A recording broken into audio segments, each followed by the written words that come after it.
Hello, నేను PV Reddy mind care నుండి. So ఇక్కడ మనం చూస్తున్నటువంటి ఈ డార్క్ స్క్రీను ఆటిజం రిహాబిలిటేషన్ సెంటర్లో సెన్సరీ ఇంటిగ్రేషన్ థెరపీ యాక్టివిటీలో భాగంగా ఉపయోగిస్తాము.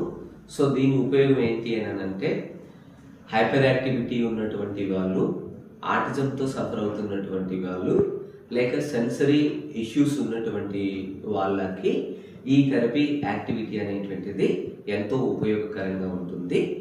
సెన్సరీకి సంబంధించినటువంటి లైక్ ఐస్ కానీ చూసేటువంటిది కానీ, లేకపోతే వినడం కానీ, లేకపోతే వెస్టిబులర్ కానీ, లేక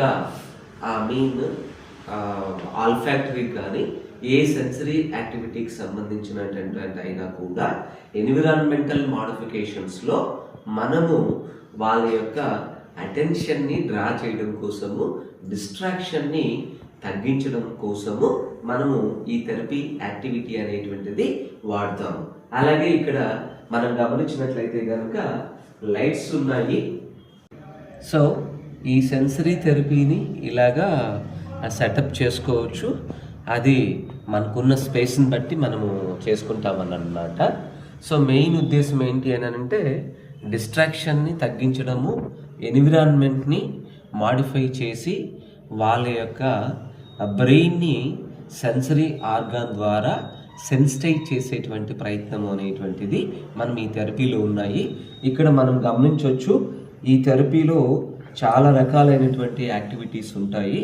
ఆ యాక్టివిటీస్ సెన్సరీ రూమ్లో మనం చేయిస్తాము. ఉదాహరణకి మనం ఇక్కడ చూడొచ్చు సెన్సరీ రూమ్ యాక్టివిటీస్ అని. సో ఇది అవసరాన్ని బట్టి, పిల్లల యొక్క తెలివితేటలను బట్టి, వాళ్ళకు ఉన్నటువంటి నాలెడ్జ్ని బట్టి థెరపిస్ట్ అనేటువంటి వాళ్ళు సజెస్ట్ చేస్తారు. So thank you. మరింత సమాచారం కోసం మా మైండ్ కేర్ని సంప్రదించండి.